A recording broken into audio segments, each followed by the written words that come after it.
Yosaminasan, Andri Hako kembali again. Pada video kali ini akan Andri Hako review One Piece chapter 994. Tanpa banyak basa-basi, cus langsung mawon masuk ke pembahasan. Cover story Gang BG Oh My Family memasuki episode 38. Episode lalu, momen bahagia pernikahan Lola dan Gotti berlangsung. Pada episode kali ini, kapal bajak laut Fire Tank terlihat kabur dari kejaran kapal marin. Meskipun ditembaki oleh kapal marin, namun kapal bajak laut Fire Tank tetap melaju ke depan tanpa ragu. Akhirnya, cover story Gang BG Oh My Family tamat juga setelah mencapai episode 38. Di chapter berikutnya akan masuk cover story baru. Yos, One Piece chapter 994 rilis. Berarti One Piece sudah rilis 3 chapter berturut-turut. Ini seperti penebusan Odachi setelah kemarin sempat libur selama 2 minggu karena masalah kesehatan. Semoga dengan jadwal 3 minggu rilis dan 1 minggu off, One Piece chapter 1000 akan bisa tercapai di akhir tahun ini. Amin.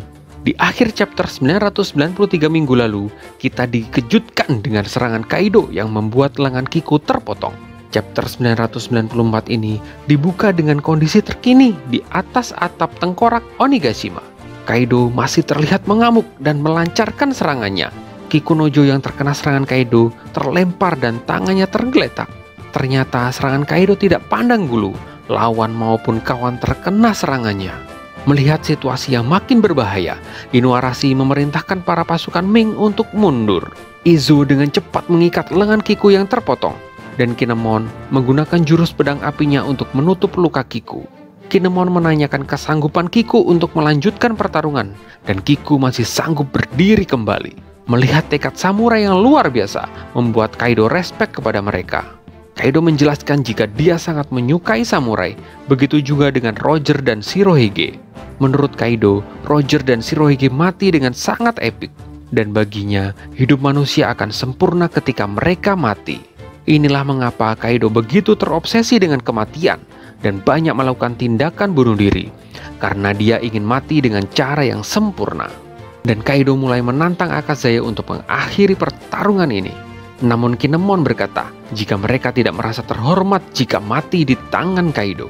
Scene berganti di dalam kastil lantai 1. Dari kejauhan, pasukan Kaido memberi peringatan jika Luffy dan Jinbe menuju ke lantai 1 kastil. Namun, hal itu membuat Sanji murka karena namanya tidak disebutkan oleh pasukan Kaido dan mulai menghajar mereka semua. Sanji dan Jinbe melaksanakan tugas mereka dengan baik untuk membukakan jalan bagi Luffy. Sehingga Luffy dengan cepat menerobos karena dia ingin segera menyusul Kinemon untuk ikut menghajar Kaido. Namun, tiba-tiba muncul 2 headliner aneh dengan kekuatan buah smile ayam dan jerapah. Sanji dan Jinbe dengan cepat menghajar mereka karena saking jijiknya melihat tubuh aneh mereka. Scene berpindah ke panggung pesta. Akibat wabah yang ditembakkan Queen membuat situasi di panggung pesta menjadi kacau balau. Wabah ini tidak hanya menyerang pasukan samurai, namun pasukan Kaido Pleasure juga terkena wabah ini. Bagi Queen, Pleasure sangat tidak berguna karena hanya bisa tertawa. Bahkan pasukan Orochi Ninja, Oniwa Bansu, dan samurai Miwawarigumi pun tidak bisa mengelak dari wabah iblis es dari Queen. Nasib sial menimpa pasukan samurai. Salah seorang bos Yakuza Omasa terkena wabah dan mulai berubah menjadi iblis es. Sebelum seluruh tubuhnya menjadi iblis es dan mulai menyerang rekan-rekannya, dia berniat bunuh diri. Namun niatnya tersebut dihalangi oleh kakek Hyogoro. Kakek Hyo berkata untuk jangan bunuh diri dulu, karena pasti masih ada jalan untuk sembuh. Di lain tempat, Chopper, Robin, dan Brook juga berusaha bertahan dari serangan iblis es. Chopper menjelaskan jika ada yang menciptakan virus, pasti orang tersebut menyiapkan vaksin penyembuhnya. Agar Chopper dapat memperbanyak vaksin tersebut, maka mereka harus bisa merebutnya dari seorang All-Stars Queen. Namun yang membuat Chopper lebih khawatir adalah kondisi tubuh korban yang terinfeksi dibandingkan gejala infeksinya. Karena tubuh orang terinfeksi menjadi beku dan tubuh manusia memiliki batas daya tahan terhadap suhu dingin. Benar saja, Queen menjelaskan jika batas waktu orang yang sudah terinfeksi dapat bertahan hidup adalah 1 jam. Apo yang melihat wabah mulai menyebar dan bikin kacau, berencana untuk naik ke lantai lain.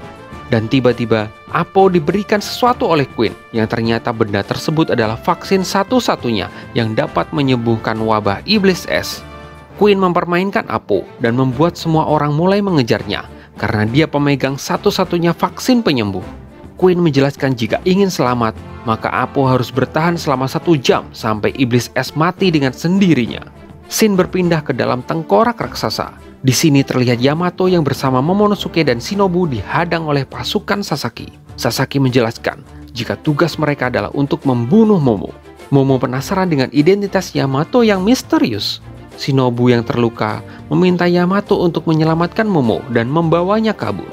Namun Yamato berkata jika dia tidak hanya akan menyelamatkan Momo, namun juga dengan Shinobu.